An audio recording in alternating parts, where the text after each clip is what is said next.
예루살렘을 우리가 이해하기 위해서는 반드시 알아야 하는 성경이 있습니다. 그 성경이 뭐냐면 출애굽기예요. 출애굽기하고 예루살렘이 무슨 상관이 있을까? 이 어마어마한 상관이 있습니다. 출애굽기 19장을 알아야지 예루살렘을 이해할 수가 있고요.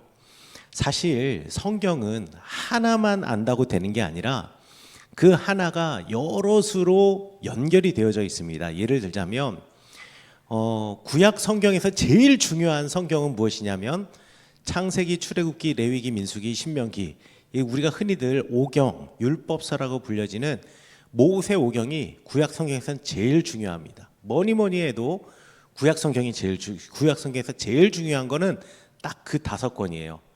그리고 그 이외의 모든 성경책의 그 책들은 이 5권의 바탕 위에서 기록이 된 겁니다. 역사 이야기가 들어가 있죠. 역사도 결국 역사를 바라보는 역사 사관이 중요한데 그 사관이 어디서 시작되냐? 오경의 발판을 두고 있습니다. 예언자들이 예언을 하죠. 예언자들이라고 하는 말은 무슨 뜻이냐? 우리가 예언자들을 앞을 미래를 예언하고 이런 것을 예언자로 생각하는데 성경에서는 미래를 얘기하는 사람을 예언자라고 말하지 않습니다. 성경에서 미래를 이야기하고 점치는 사람들은 무당과 박수라고 이야기를 하고 있고, 무당과 박수는 우리 레위기의 말씀에 보면 반드시 이스라엘 공동체에서 죽여야 할 사람, 쫓아내야 할 사람이라고 이야기를 합니다. 그러면 예언자라는 말은 무슨 뜻이냐? 여기서 예는 미리 예자를 쓰는 게 아니라 맡길 예자를 쓰는 겁니다. 맡길 예자. 그래서 말씀을 맡은 사람, 그러니까 말씀을 가지고 있는 사람이란 뜻이 예언자예요. 예언자는 그래서 하는 일은 무엇이냐? 말씀을 맡았다라는 것은 말씀을 가지고 있다라는 뜻이거든요. 예금하면은 돈을 거기다가 이렇게 쌓아놓는 거잖아요. 그런 것처럼 예언자들은 말씀이 항상 삶의 마음속에 쌓여 있는 사람들이에요. 그래서 세상을 바라보면서 또 나의 삶을 바라보면서 그리고 주변을 바라보고 사회를 바라보면서 이들의 살아가는 삶이 하나님의 마음, 하나님의 말씀과 서로 조화되지 못한다, 어울리지 않는다, 맞지 않다라고 할 때 그들에게 잊어버리고 지금 살고 있었던 하나님의 말씀을 깨우쳐 주는 사람이 예언자예요. 그래서 예언자가 제일 중요하게 생각하는 것이 과거의 역사예요. 그래서 예언자는 무엇을 이야기하냐? 어떤 사람이 잘못했을 때, 과거에 성경에 봐, 우리 역사를 봐, 이런 경우들이 있었잖아. 그런데 이럴 때 하나님이 어떻게 하셨지? 말씀을 봐. 말씀에 뭐라고 써 있어? 하나님께서 이런 경우에 이렇게 하셨지. 자, 그러면 그 말씀에 근거해서 지금 너의 삶을 한번 봐봐. 그러면 너의 삶은 그들의 삶과 같은 것 같아? 다른 것 같아? 같은 것 같으면 그 같은 길을 걸어갔던 사람들이 은혜를 받았어? 복을 받았어? 아니면 벌을 받았어?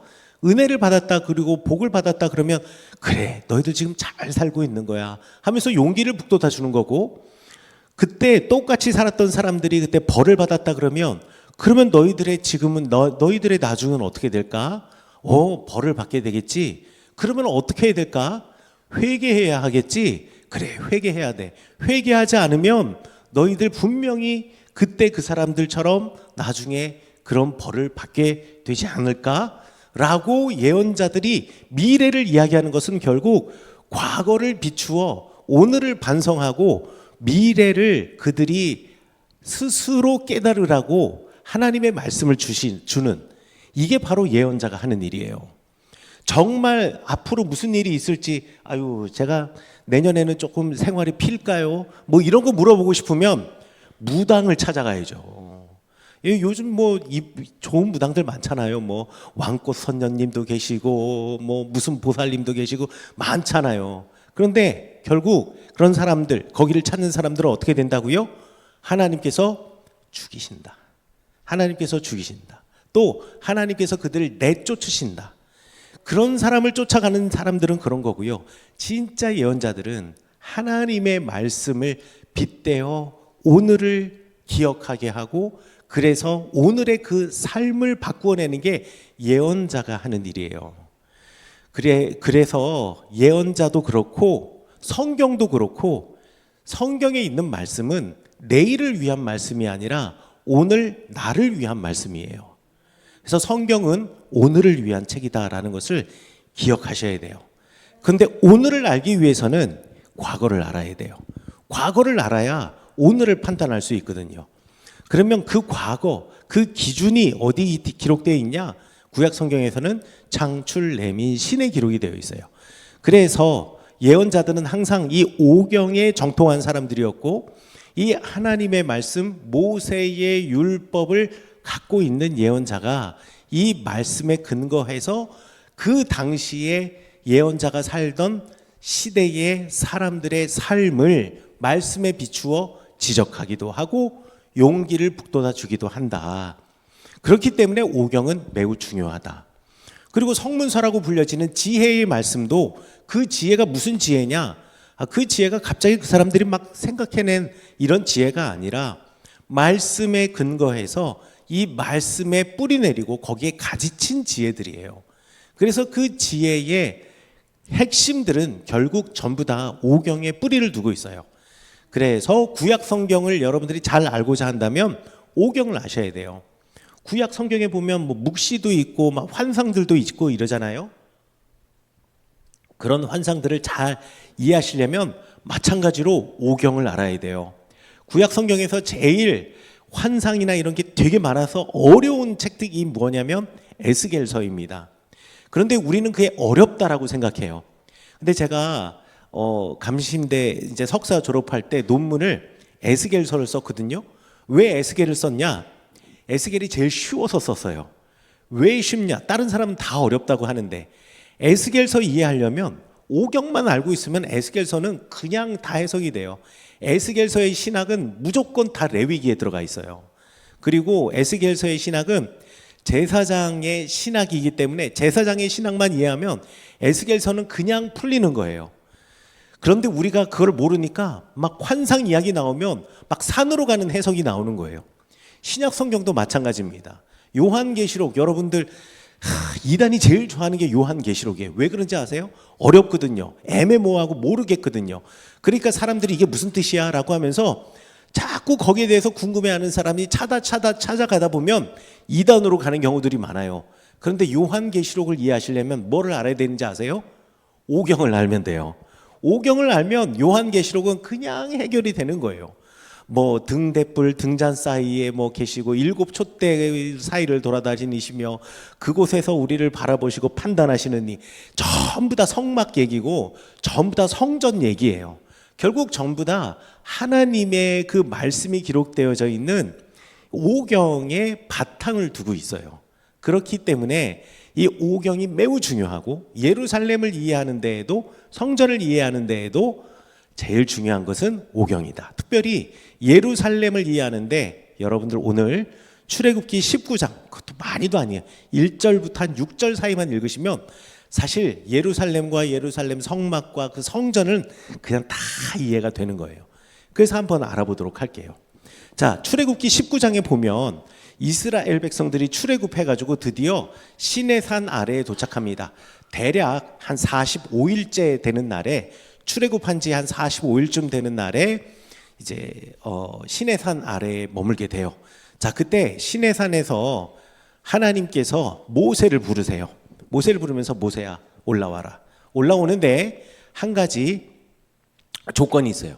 산 주변에 울타리를 쫙 쌓아가지고 사람들이 그 산에 못 오르게 해야 돼요. 왜? 그 산은 하나님의 산이고 거룩한 산이니까. 그런데 그 산을 보니 하늘에서 막 그 산 위에 구름이 빽빽하게 있는데 거기에서 천둥과 우레처럼 번쩍번쩍 불이 치고 그 다음에 우레와 같은 소리가 나고 그리고 그곳에서 연기가 온기가마처럼 막 올라오고 있더라 라고 하는 거예요. 그래서 그 출애굽기 19장에 있는 이 말씀을 너무나 잘 잘 묘사해 놓았어요. 한 가지 아쉬운 게 있다면 이분도 그림 그리신 이분도 성지순례를 안 가본 건 분명해요. 왜냐면 시내산이 저렇게 생기지 않았어요.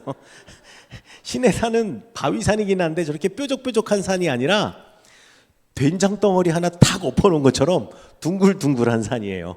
그런데 이 뾰족뾰족하게 그려져 있는 것이 이제 아무래도 예전에는 하나님의 그 위대함과 위엄을 표현할 때 고딕 형식으로 뾰족뾰족하게 표현했기 때문에 아마 그렇게 표현한 것은 아니었을까. 그래서 성지순례를 안 가본 것은 분명하다라는 걸 여기를 통해서 알 수가 있죠. 자, 그런데 이렇게 연기가 막 오르고 그 다음에 빽빽한 구름 사이에 모세가 올라가 가지고 40일 동안 그곳에 있으면서 하나님으로부터 율법의 말씀을 받습니다.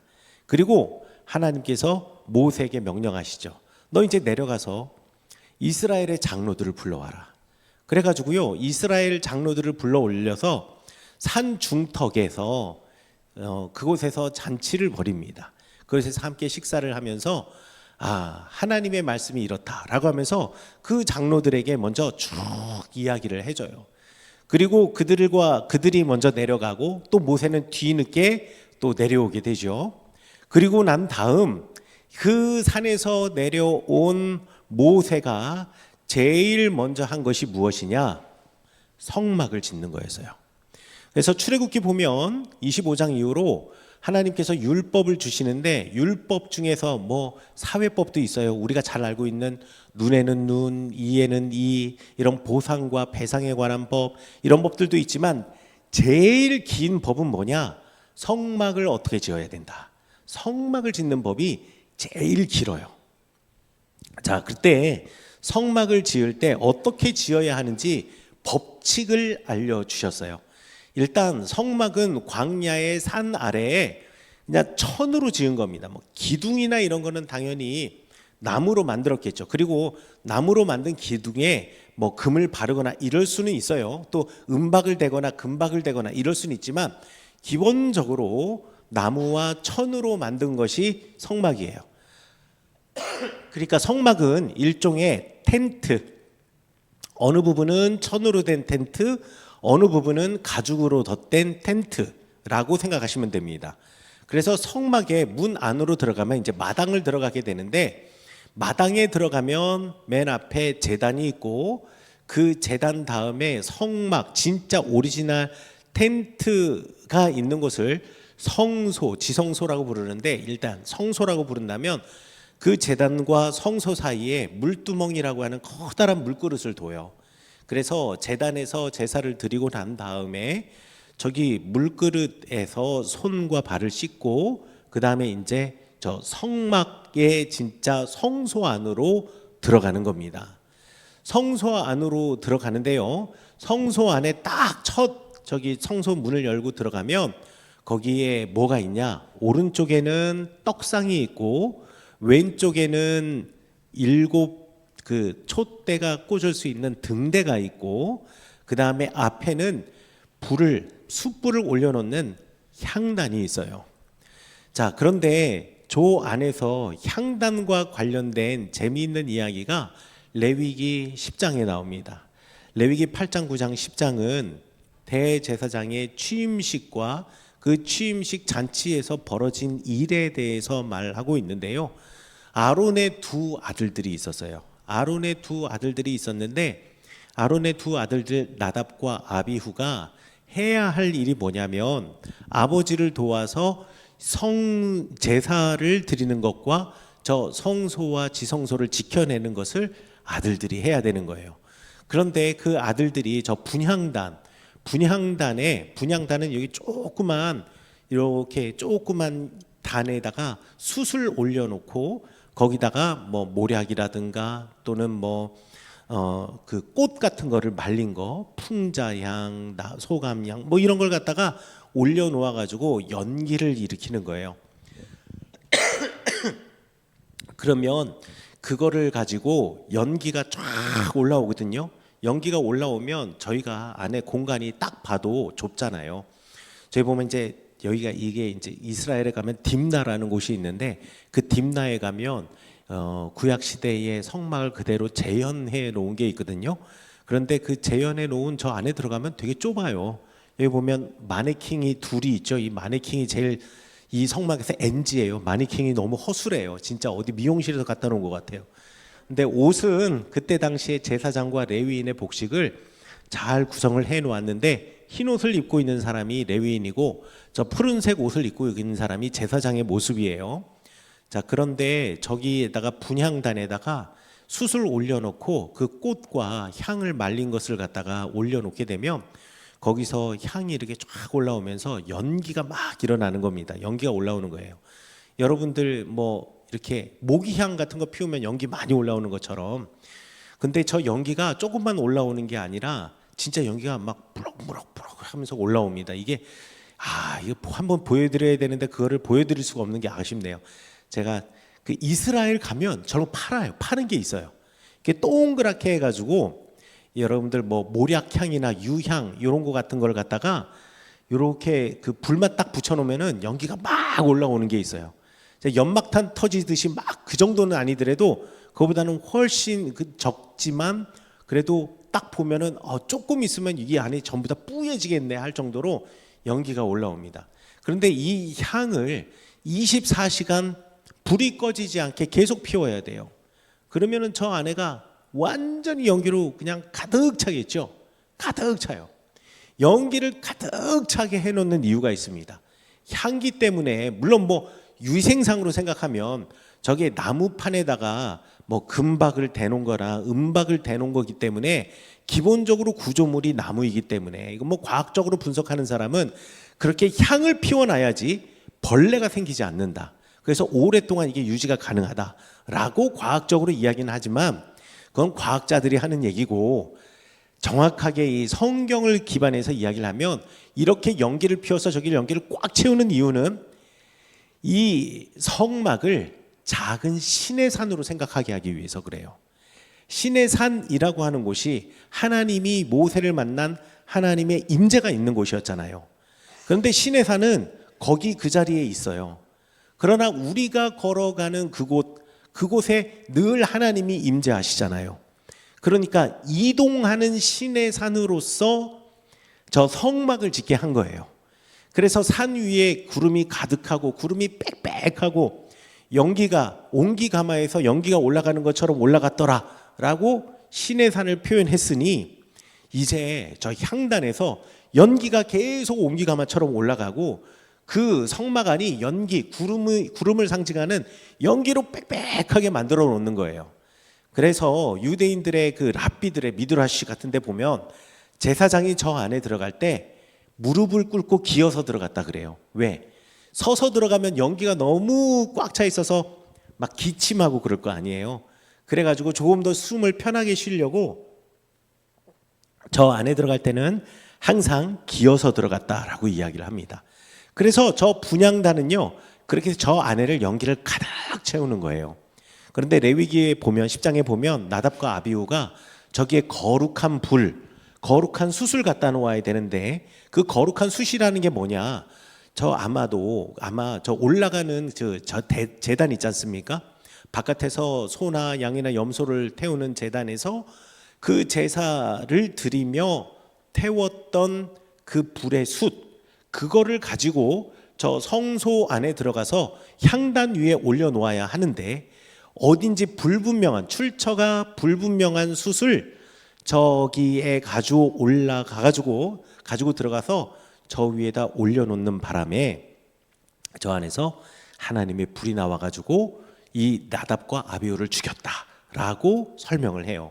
그러면 나답과 아비후는 왜 하나님께서 명령하신 불이 아니라 다른 불을 가져갔을까?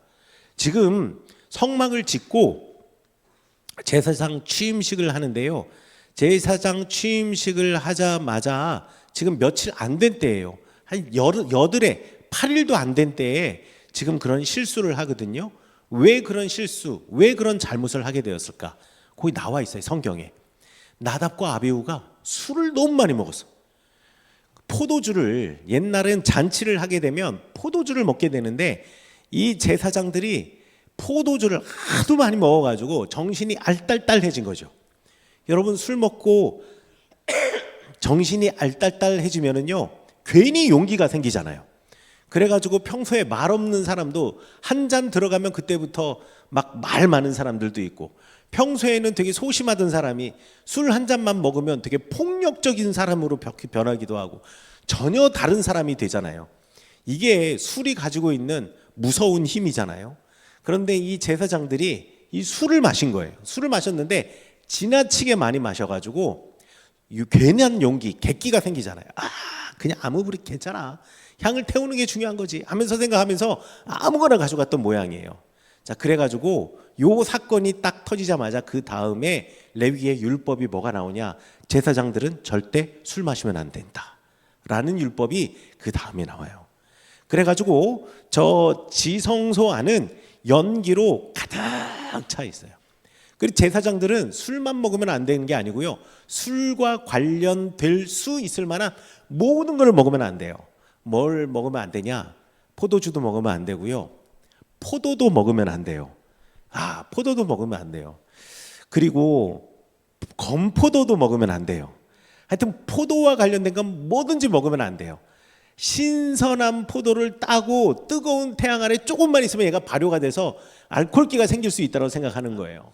자, 그런데 하여간에 죄 지을 수 있을 만큼 실수할 만한 어떤 꼬투리도 제사장은 여지를 남겨두면 안 된다라는 거예요. 왜? 저곳은 하나님의 거룩한 성막이기 때문에. 그래서 연기가 가득 차 있어요. 연기가 가득 차 있는데 그 가득 찬 연기 사이로 지금 등잔대가 있는 저 등대가 있습니다. 저 등대는 하나의 줄기에서 양쪽으로 세 갈래의 줄기가 나와서 7개의 가지가 생긴 형태, 그리고 금으로 쳐서 만들었는데 하나의 통으로 되어 있는 등대를 만들게 해요. 저 등대에는 항상 불이 이렇게 켜져 있죠. 이 불이 뭘 상징할까? 우리 출애굽기 19장에 보면 하나님의 그 산에 구름이 빽빽한데 거기에 번개가 치고 있다 그랬어요. 번쩍번쩍번쩍. 그 번개가 등대예요. 그게 등대예요. 그리고 저 등대에는 새겨놓는 문양이 있어요. 그 새겨놓는 문양이 뭐냐면 살구나무 가지 문양을 새겨놓으라라고 되어 있어요. 그런데 여러분, 이스라엘은 살구나무가 없습니다. 그래서 그거 살구나무 가지 아니고요, 무슨 나무냐면 정확하게 아몬드 나무 가지예요. 샤케드라고 하는데, 샤케드라고 하는 나무가 아몬드 나무인데요, 이 아몬드 나무 꽃이 살구나무 꽃하고 멀리서 보면 똑같아요. 다른 게 뭐가 있냐면 살구꽃은 통꽃이고 아몬드 나무 꽃은 홑꽃이에요. 그래서 바람에 날리면 살구꽃은 통째로 떨어지는데 아몬드 나무 꽃잎은 낱장으로 하나씩 하나씩 떨어져서 바람에 날려가요. 너무 아름다워요. 여러분, 벚꽃 축제 못지않게 아몬드 나무 숲에 가서 바람 부는 날 서 있으면 꽃이 눈송이 떨어지듯이 떨어져요. 너무 멋져요. 근데 이 아몬드 나무를 왜 저기다가 세우게 해놓게 됐냐? 성경에 살구나무라고 써 있는 거는요, 전부 다 아몬드 나무라고 생각하시면 돼요. 왜 아몬드 나무, 살구나무의 가지의 형상을 저기다 새겨놓게 하였느냐? 샤케드라고 하는 말, 히브리어고 샤케드, 아몬드가 동사로 무슨 뜻을 가지고 있냐면 살펴보다, 감찰하다. 그냥 살펴보는 게 아니라 아주 뚫어지게 살펴보고 뒤집어보고 헤집어보고 하는 거, 감찰하다라는 뜻을 가지고 있는 겁니다.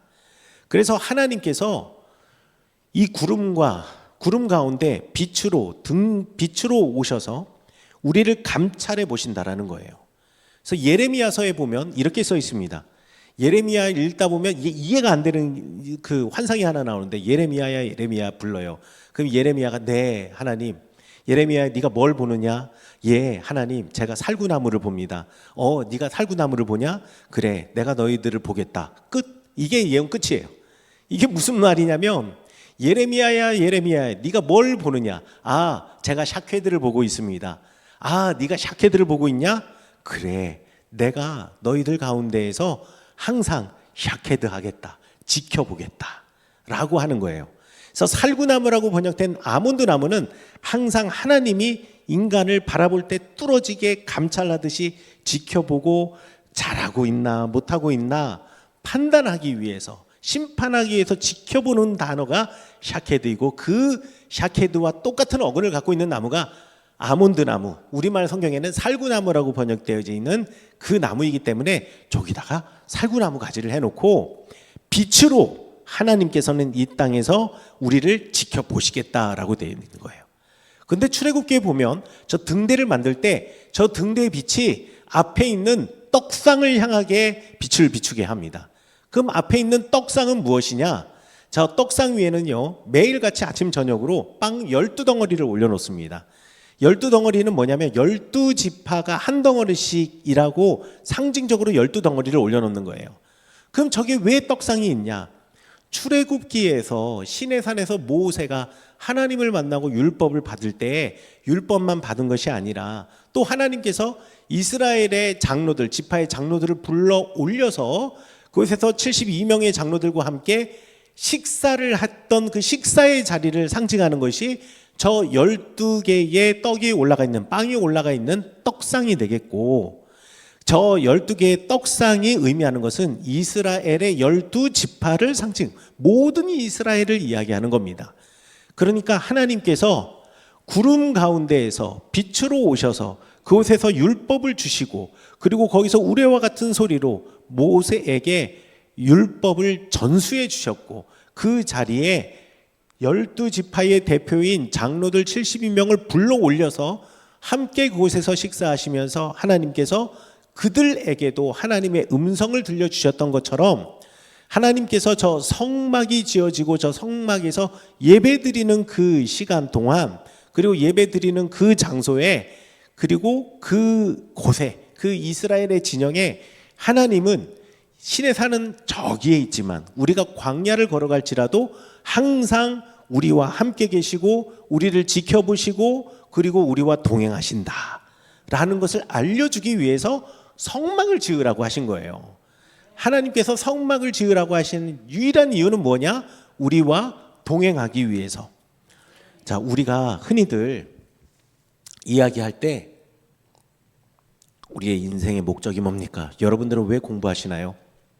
여러분들은 왜 그렇게 열심히 돈을 버시나요? 뭐 이렇게 물어보시면 우리가 늘 앵무새처럼 하는 대답이 있습니다. 주님의 영광을 위해서 그렇게 하는 거죠. 제가 중학교 때부터 수련회를 다니면서 수련회에 오신 특강 하시는 목사님들이 늘 하는 말이, 얘들아 너희들 공부 열심히 하지. 왜 공부 열심히 해? 그러면 뭘 하려고 그러면 다시 다 고쳐주세요. 아니야, 너희들이 공부하는 이유도 주님의 영광을 위해서 하는 거고, 너희들이 뭐 하는 것도 주님의 영광을 위해서 하는 거고, 그리고 우리가 살아가는 이유도 주님의 영광을 위해서 하는 거야 라고 가르쳐 주셨어요. 그런데 정작 주님의 영광이 뭔지는 안 가르쳐 주셨어요. 주님의 영광을 위해서 한다라는 말이 무슨 뜻이에요? 주님의 영광을 위해서 하는 말이. 그러면 이제 제가 생각하기에는 내가 이렇게 하면 잘 되면은 이거 잘 되는 것 때문에 하나님의 이름이 역시 기독교인은 달라, 하나님을 아는 사람은 달라, 예수님을 아는 사람은 달라, 그래서 하나님 최고, 예수님 최고, 이게 주님의 영광이라고 생각을 했거든요. 그런데 여러분, 인생을 살아가다 보면 사람들이 잘 되는 일만 있어요? 아니잖아요. 힘들고 어려운 일도 있을 수 있잖아요. 아니, 오히려 성경에 보면 힘들고 어려운 일들이 더 많이 있을 수도 있어요. 시편을 보면 그 아름다운 노래 150편 중에 여러분, 하나님을 찬양하고 내가 너무 기쁩니다가 59개고요. 58개는 탄식이에요. 저는 왜 이렇게 살아야 됩니까? 하나님 절 죽여주옵소서. 더 이상 못 살겠습니다. 시편의 3분의 1 이상이 탄식이에요. 못 살겠다라는 거예요. 그럼 이 사람은, 이 다윗은, 이 시편을 노래한 사람은 주님의 영광을 가리는 사람이에요? 그거 아니잖아요. 우리 아무도 그렇게 생각하지 않잖아요. 그러면 주님의 영광이란 말이 도대체 뭐예요? 주님의 영광이라고 하는 말을 히브리어로 카보드 아도나이라고 하는데, 카보드 아도나이라는 건 뭐냐면 하나님의 임재라는 뜻입니다. 주님의 영광이라는 말에 원어를 그대로 들어가면 하나님의 임재예요. 그러니까 주님의 영광을 위해서 산다라는 말은 어찌 보면 틀린 말이에요. 정확한 표현은 주님의 영광과 함께 사는 거예요. 주님의 영광, 주님의 임재와 함께 사는 게 우리 인생의 목적이고 목표가 되어야 된다는 거예요. 그리고 그 목적과 목표를 이루게 하기 위해서 하나님께서는 이 땅에 성막을 주셨다라는 거예요. 그런데 예수 그리스도께서는 저 성막을 무너뜨리시고 이제 우리 가슴 속에 성막을 세워놓은 거죠. 사실 이 성막이 외적인 성막뿐만 아니라 내적으로 우리 가운데 있어야 된다는 것은 예수님만 말씀하신 게 아니라 에스겔 시대 때부터 벌써 이야기를 했어요. 그래서 에스겔서 16장 11절에 보면 내가 너희들에게 작은 성소가 되게 하겠다, 잠시 성소가 되게 하겠다라고 번역을 해놨지만 사실 작은 성소가 되겠다라는 말이 정확한 표현이고 정확한 번역이고, 이 작은 성소라는 말이 무엇이냐? 내 가슴에 새겨진 성소예요. 예레미야 시대 때도 말씀하시죠. 예레미야가 하나님의 말씀을 예전에는 그냥 글자로 두루마리에 기록되었으나 이제 우리 가슴에 새겨 놓아야 한다라는 거예요. 하나님의 임재가 우리 가슴 속에 들어와서 이제 성막에 계신 하나님, 성전에 계신 하나님이 아니라 우리의 마음 속에 우리 가운데 성전이 세워지고 성막이 세워져서 하나님이 우리 가운데 임재해야, 우리 가운데 있어야, 우리가 동행해야, 그게 바로 임마누엘 아니겠습니까? 임마누엘 하셔야지 우리가 하나님의 백성이 될 수 있다. 그것을 알려주기 위해서 하나님께서는 모세에게 성막을 만들게 하신 거예요. 그리고 그 성막에 지금 성소 안으로 하나 더 들어가면은요, 지성소가 있는데 지성소에는 법궤가 있어요. 법궤가 있는데 그 법궤가 무엇이냐? 그 법궤 안에는 모세가 하나님으로부터 받은 율법의 말씀과 그다음에 만나가 들어간 항아리, 그리고 아론의 그 쌍난 지팡이가 법궤에 있죠. 어디에는 법궤 앞에 있다라는 표현도 있고 어디에는 법궤 안에 있다라는 표현도 있는데 어찌되었던 법궤와 함께 있는 겁니다. 그리고 법궤 위에는 저 뚜껑이 있어요. 저 뚜껑을 왜 우리말 성경에는 속죄소라고 번역을 해놨는지 잘 모르겠어요. 그 뚜껑이에요. 그냥 뚜껑. 그리고 뚜껑 위에 천사가 서로 마주보고 있고, 마주보고 있는 천사가 날개를 서로 이렇게 맞대고 있어요. 자, 이렇게 있는 요 법궤의 뚜껑을 갖다가 옛 사람들은 뭐라고 생각했느냐? 저희가 하나님이 앉으시는 거룩한 의자라고 생각을 했어요. 예전에 사람들이 그렇게 생각했다라는 거예요. 그래서 양쪽의 천사가 이렇게 날개를 맞대고 있는 이유는 뭐냐면, 여러분들 어디 영화 같은데 뭐 이집트 뭐 영화 이런 거 보면, 또 뭐 페르시아 이런 거 영화 보면 왕이 이렇게 앉아 있으면 옆에 양쪽에 신하들이 있어서 커다란 부채로 계속 이렇게 하고 있는 거 보신 적 있으시죠? 그런 것처럼 하나님이 그 의자에 딱 보좌에 딱 앉아 계시면 천사들이 날개로 이렇게 팔랑팔랑 하면서 하나님을 시원하게 해드려야 된다, 뭐 이런 식으로 고고학자들은 이 속죄소 위에 천사들을 설명을 해요. 그리고 고대 근동 신화에도 그 비슷한 모양들이 옆에 나와요. 자, 그런데 중요한 건 뭐냐? 저 속죄소라고 번역이 된 것을 우리 신약 성경에는 뭐라고 저걸 또 번역을 해놨냐? 화목제물이라고 번역을 해냈어요. 예수님께서 이 땅에 화목제물로 오셨습니다 라고 할 때, 화목제물은 우리가 생각할 때 화목제물 하니까 어린 양으로서의 제물 뭐 이런 거 생각하신 거잖아요. 그런데 화목제라는 말이 뭐냐면 속죄소예요. 뚜껑이에요. 법궤의 뚜껑. 근데 법궤의 뚜껑이라는 말은 무슨 뜻이라고요? 하나님의 보좌. 하나님의 보좌는 하나님이 앉으시는 곳. 하나님이 앉으시는 곳은 하나님이 임재하시는 곳. 그곳이 바로 주님의 영광, 하나님의 영광이 있는 곳. 그래서 예수님께서 이 땅에 화목제물로 오셨다라는 것은 예수님은 사람의 모습이지만 하나님이셔서 하나님으로 이 땅에 오셔서 우리와 늘 임마누엘 함께 하신다라는 뜻이에요. 그래서 우리를 어느 누구도 평가절하 할 수 없다. 그리고 우리를 어느 누구도 죄 있다라고 말할 수가 없다라는 것을 말하는 게 예수님께서 이 땅에서 화목제물로 오셨다라는 뜻이에요. 그래서 저 위에 속죄소가 있는 법궤가 지성소 안에 있는 겁니다. 그래서 성막은요, 그 자체로 하나님의 임재이고 그리고 이동하는 신의 산이라고 생각하시면 돼요. 그런데 이동하는 신의 산이 가나안 땅에 딱 정착하게 되는 순간 더 이상 이동할 필요가 없게 되잖아요. 그래서 그때 이 천막과 가죽, 나무로 지어진 성막을 이제 건물로 만들어 놓은 것이 성전이 됩니다. 그런데 그 성전을 가장 제일 먼저 지은 사람은 솔로몬이 되겠고요. 근데 솔로몬의 성전은 어떻게 생겼는지 몰라요. 그런데 솔로몬의 성전이 무너지고 난 다음에 스룹바벨이 다시 들어와 가지고 우리 에스라서에서 말한 것처럼 성전을 새로 짓지요. 그런데 성전을 새로 졌으나 그 새로 지은 성전이 어떤 모양인지 우린 알지 못해요. 그런데 그 성전이 아름답지는 못했던 것 같아요. 그래서 이 스룹바벨 시대에서 세워놓은 성전을 나중에 증보축합니다. 리모델링이라고 말할 수 있죠. 리모델링 한 사람이 누구냐? 여러분들이 그렇게 싫어하는 헤롯 대왕이에요. 헤롯 대왕이 그러면 왜 리모델링을 했냐? 헤롯 대왕은 기본적으로 에돔 출신의 사람이에요. 물론 헤롯 대왕의 어머니가 유대인이었다라고 말하는 사람들도 있습니다. 그래서 절반은 유대인이었다.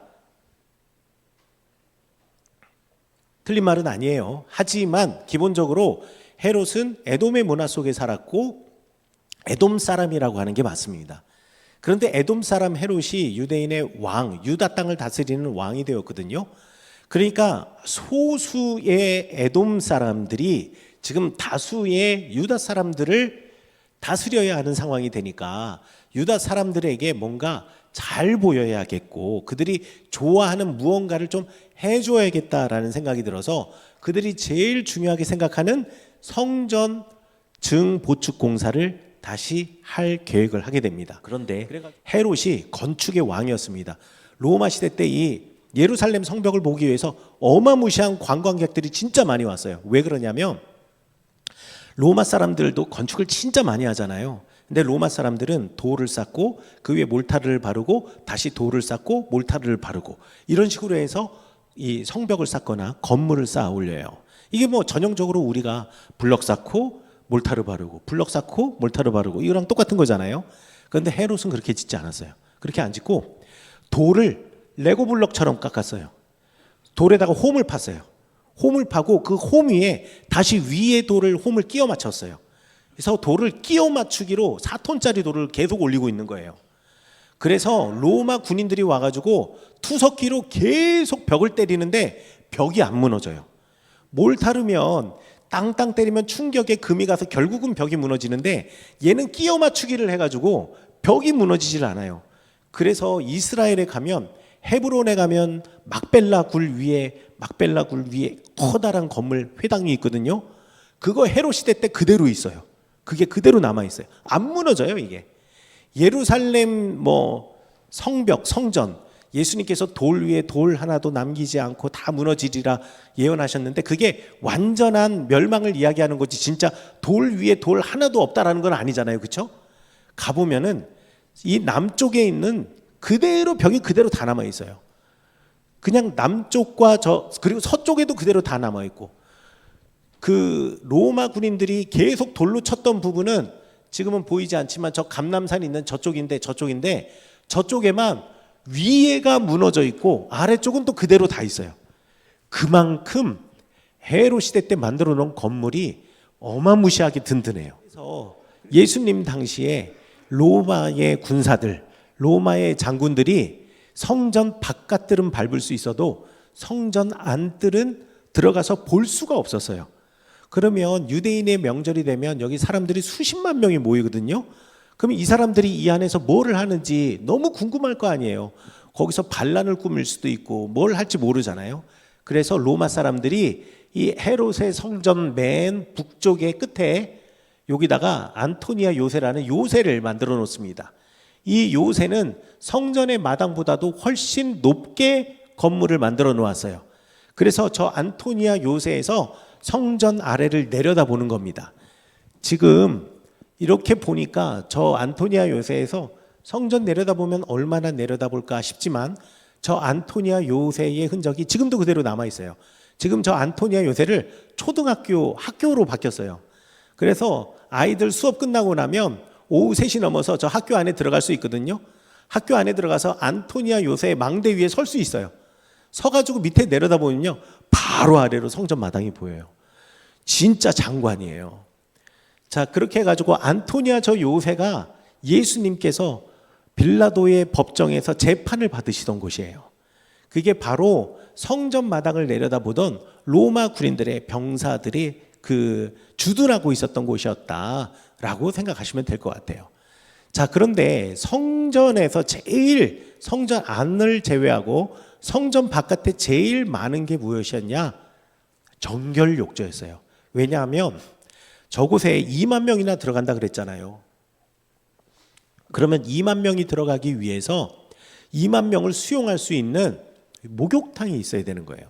그 사람들이 정결례하고 들어가고 정결례하고 들어가고 들어가는 사람이 2만 명이라는 거지. 요세푸스의 기록에 보면 보통 명절이 되면 사람들이 모이는 수가 12만 명을 넘었다 그래요. 그러면 그 많은 사람들이 순번에 맞춰서 저기 성전에 들어가기 위해서는 그 사람들을 갖다가 수용할 수 있는 정결 욕조들이 있어야 되는데 정결 욕조도 한계가 있잖아요.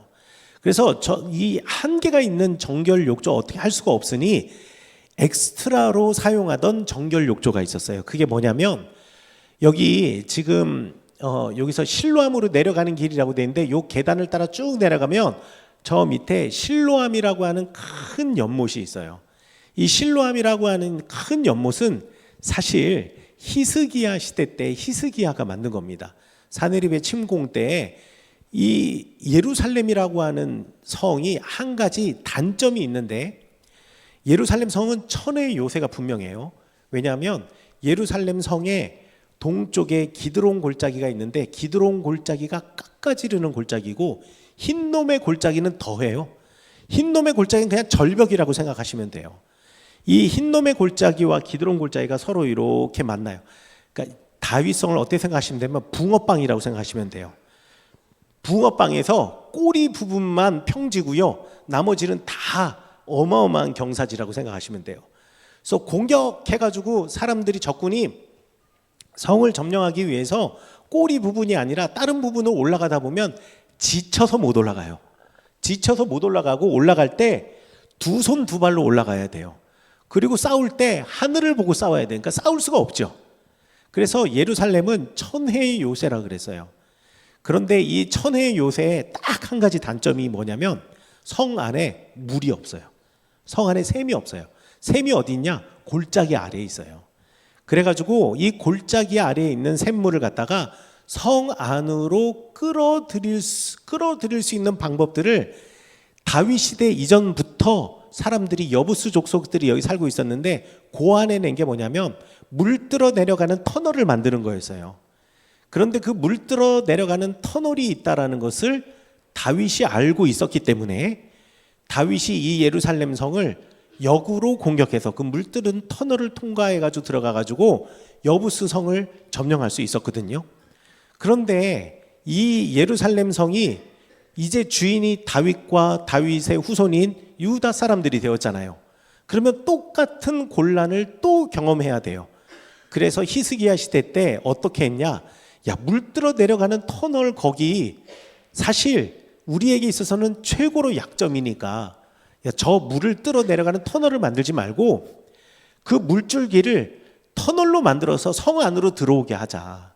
성 안으로 들어오게 하면 우리가 위험을 감수하고 물들어 성 바깥을 나갈 필요가 없지 않냐.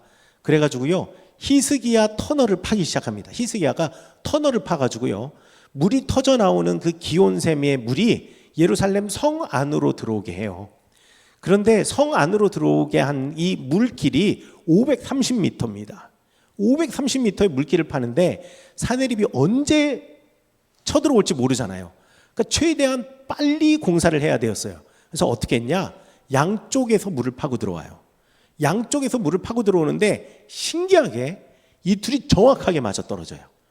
그래가지고 이 정확하게 양쪽으로 파고 들어와가지고 물길을 만든 이야기가 사실 수로를 만들었다는 얘기는 11개의 기록이 되어 있는데 어떻게 공사를 했는지는 아무도 몰랐는데요. 그 물길을 찾아내고 난 다음에 그 물길에서 그 터널의 한쪽 벽에 글씨가 써 있는 거예요.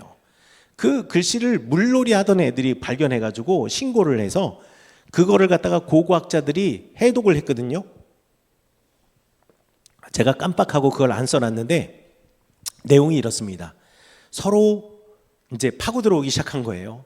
도끼와 도끼가 서로 부딪혔다. 상대편의 목소리가 들리기 시작했다. 우린 더 열심히 팠다. 물과 물이 서로 만났다. 물이 흐르게 되었다. 이렇게 써 있어요.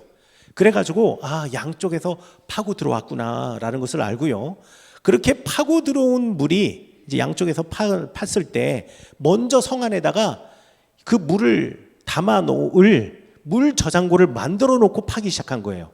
그런데 만들어 놓은 물 저장고와 기온샘과의 높이 차가 60cm밖에 안 나요. 그러니까 이게 어마어마하게 과학적으로 정말 대단한 거예요. 그 물수평을 잡고 내려가는 거는 한쪽에서만 물수평을 잡을 수 있지 양쪽에서 어떻게 물수평을 잡고 내려갈 수 있겠어요.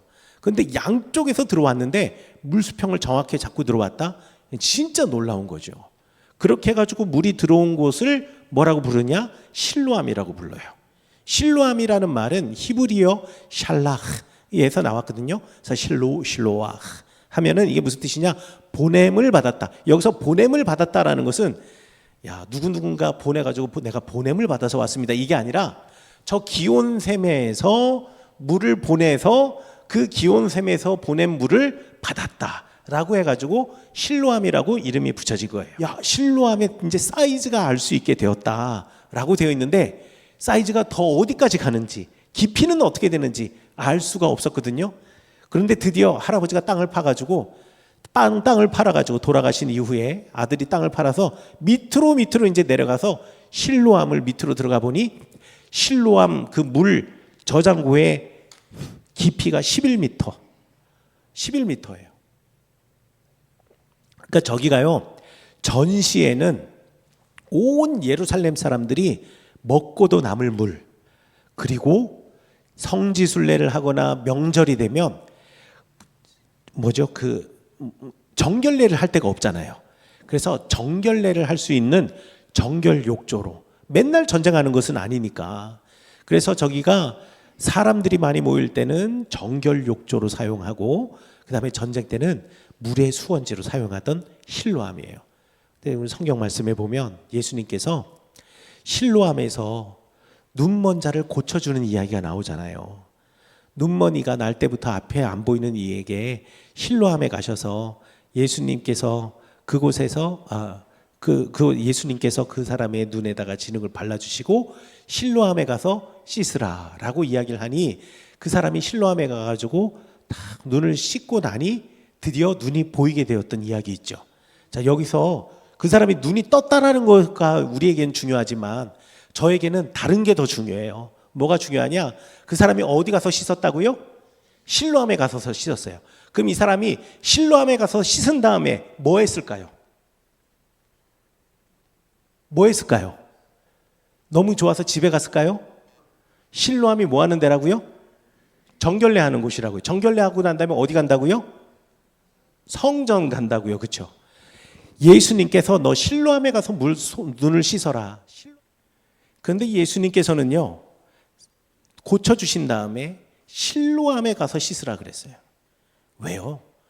실로암에 씻고 난 다음엔 실로암에서 씻고 난 다음엔 의례 반드시 가야 하는 곳이 성전이기 때문에 성전에 가서 나를 낫게 하신 하나님께 감사해야 하기 때문에 감사하라고.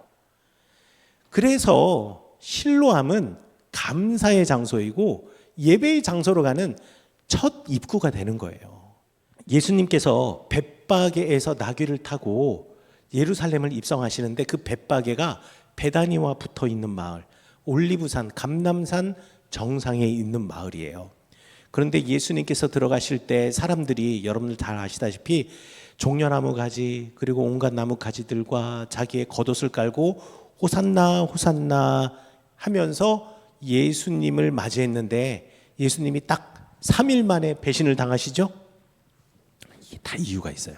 이유는 뭐냐면 사실 이스라엘 사람들은 또 유대 사람들은 이 예수님께서 감람산에서 내려오실 때 에스겔서에서 하나님이 영에 가신 대로 다시 오신다고 하셨으니 그 오신 모습 그대로 오시는 예수님을 메시아라고 했을 수도 있겠지만 요 모양 그대로 들어왔던 또 다른 사람이 있었어요. 예수님께서 성전에 들어오시기 대략 한 170년 전에, 기원전 142년에 시몬이라고 하는 사람이 있었어요. 시몬이라고 하는 사람이 있었는데, 이 시몬이라고 하는 사람은 유대인들의 아주 존경받는 지도자였어요.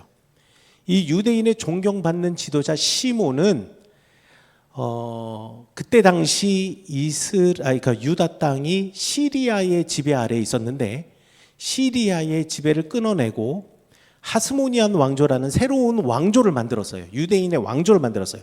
다윗 왕조처럼 하스모니안 왕조를 만들었을 때 첫 왕이 시몬이었어요. 그래가지고 자체적으로 동전도 발행하고 자치권도 가지고. 근데 이 시몬이요, 원래 대제사장이 될 수 없는 사람이었어요. 근데 이 사람은 되게 탐욕적인 사람이었어요. 그래서 왕은 누구나 힘을 가지고 있으면 될 수 있으니까. 그래서 이 사람이 유대인의 지도자이자 그리고 대제사장이라고 하는 직분을 돈으로 매수해가지고 산 사람이에요.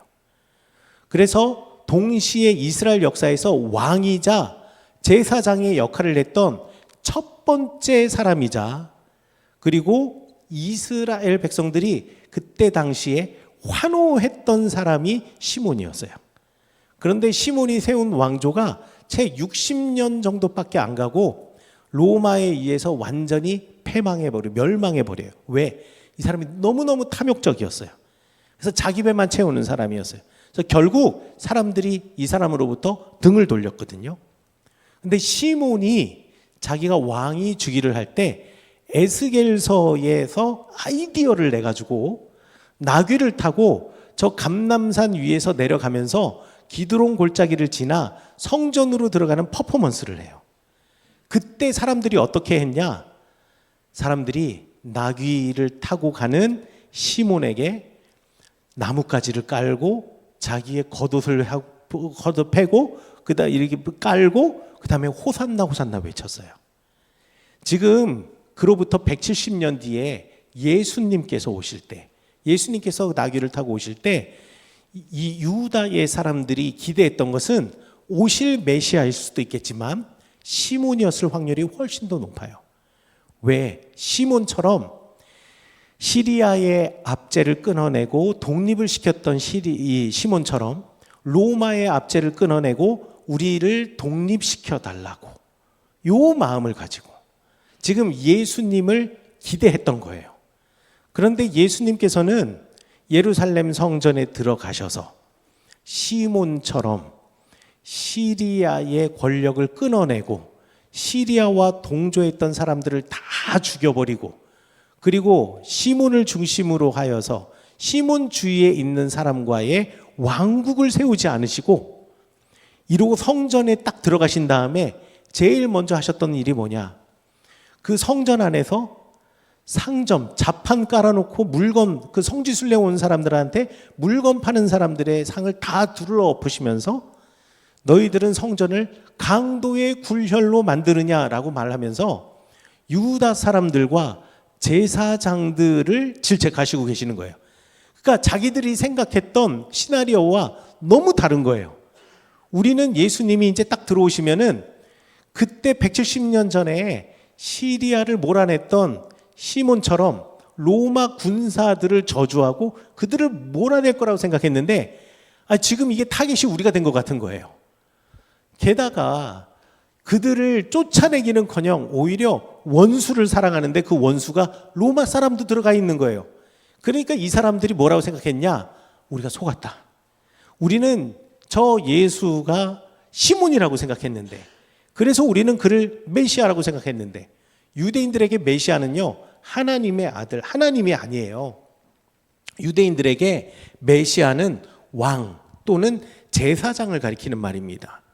그러니까 유대인들에게 메시아는 영적인 존재가 아니라, 그리고 하나님이 아니라 그냥 정치 종교의 지도자 중에 하나일 뿐이었어요.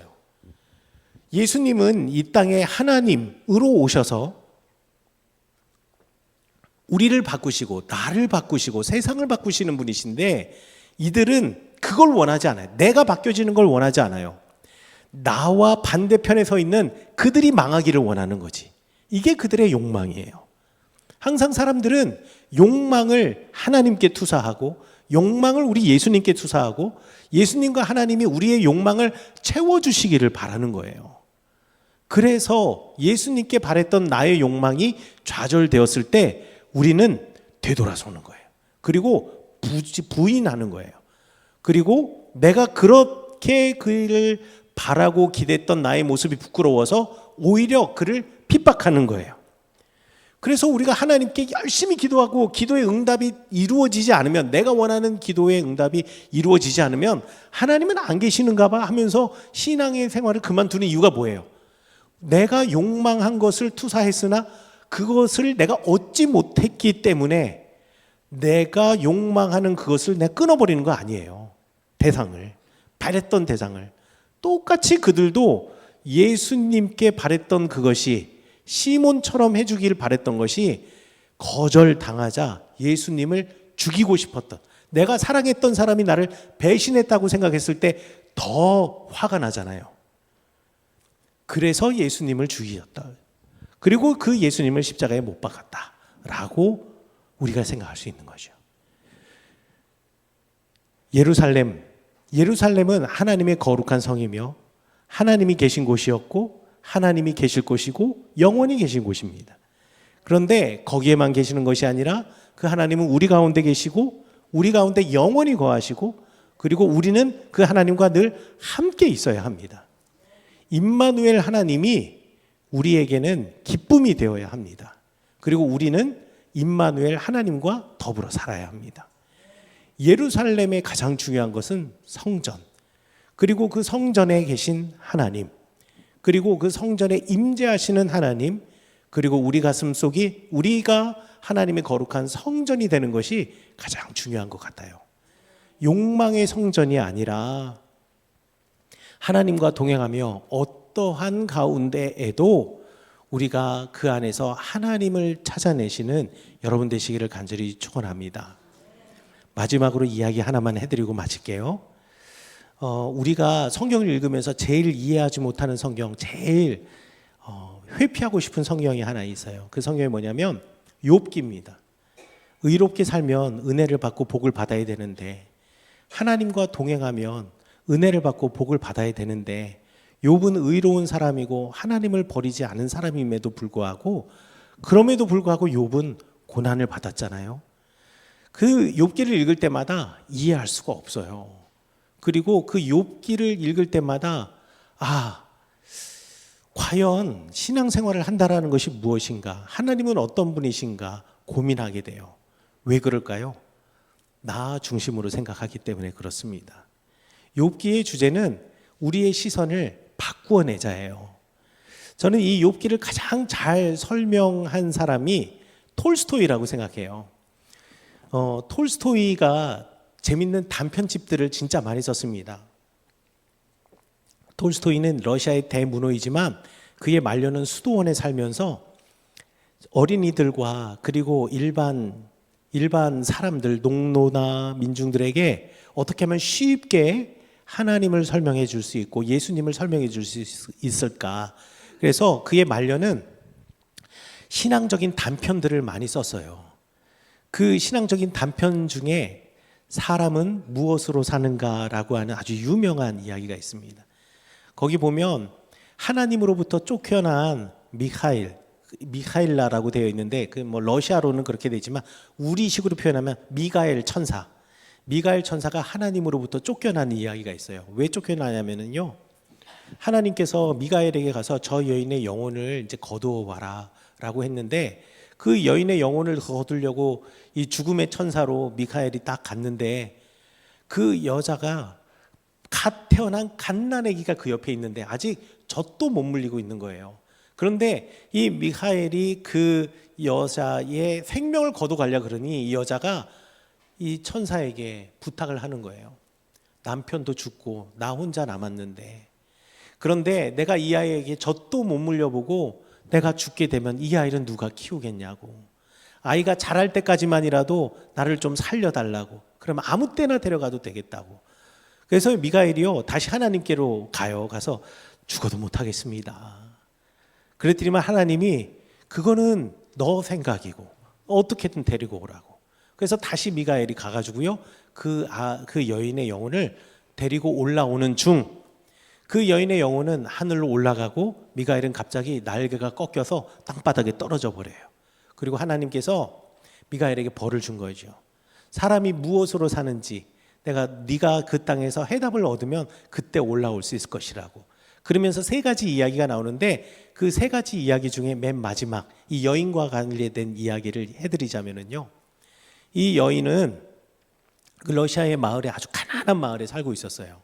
그런데 그 가난한 마을에 마당을 같이 쓰고 있는 두 집이 있었어요. 한 집은 농사 짓는 집이고 한 집은 산에 가가지고 나무를 패다가 팔아가지고 근근히 살아가는 집이에요. 그런데 이 나무를 패가지고 근근히 살아가는 집의 남자가 숲에 가서 나무를 하다가 나무가 쓰러지는데, 나무가 어디서 떨어지는데 그 나무가 이 사람을 덮쳐서 남자가 죽은 거예요.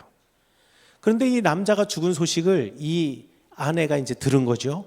그런데 그 아내는 만삭이었어요. 만삭의 여인이었는데 이제 남편이 죽었다라는 이야기를 듣고 충격을 받아서 그래서 갑자기 하혈이 나서 출산을 해버린 거예요. 쌍둥이를. 그런데 출산을 하자마자 죽어버린 거예요. 그런데 그 앞집에 있던 여자가 지금 저 안에서 산통으로 괴로워하고 있는 여자의 목소리를 듣고 급하게 달려갔는데 아기들은 태어났고 여자는 죽어버린 거죠. 그래서 이 여자, 앞집의 여자가 이 아기들 지금 핏덩어리잖아요. 자기 집으로 일단 데리고 와요. 따뜻한 곳으로.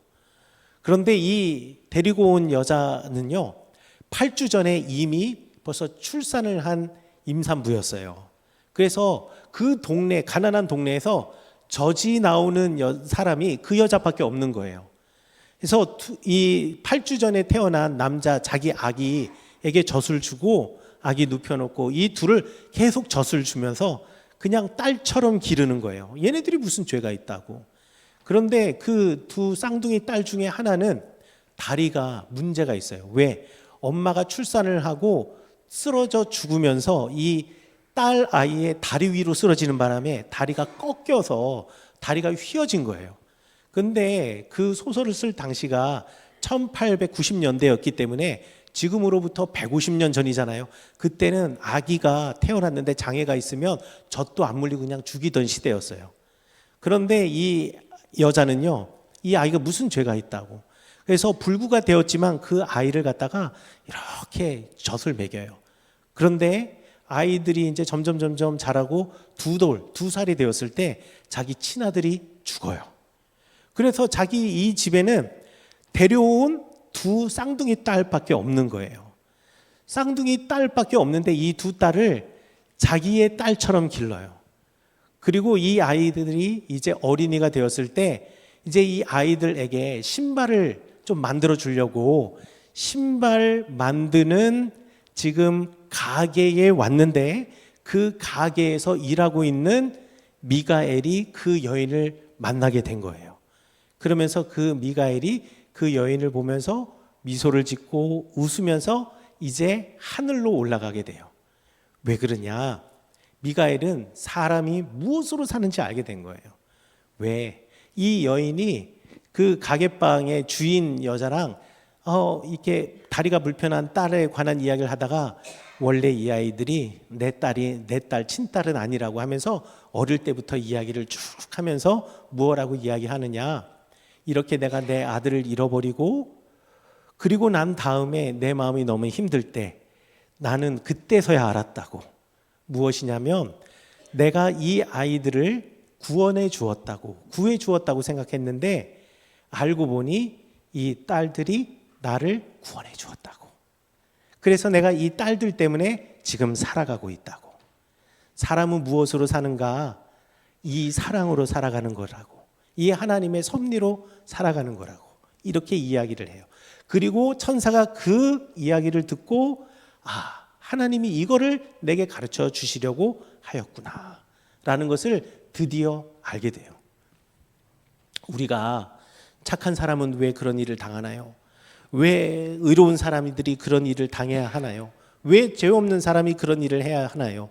단지 우리 나만의 모습, 나에게만 신경을 쓰면, 나만을 바라보면 그것이 부조리하고 불합리한 거지만, 이렇게 하나님의 눈으로 크게 보았을 때 결국 모두가 함께 살게 되었다라는 것을 생각한다면, 우리가 예루살렘 하나님을 기억하며 하나님과 동행하고 하나님의 마음으로 우리가 오늘을 살아간다면, 그러면 우리에게 닥쳐진 모든 일들이 감사할 것이고, 그리고 우리가 경험하는 모든 것들이 하나님께 예배할 것이고, 그리고 그것으로 인하여서 하나님이 모두를 살릴 것이라는 그 믿음을 가지고 오늘을 살아가게 될 것이라고 믿습니다. 여러분, 그 믿음을 가지고 임마누엘 하나님, 여러분의 가슴 속에 성전을 세우시는, 예루살렘을 세우시는 여러분 되시기를 간절히 축원합니다.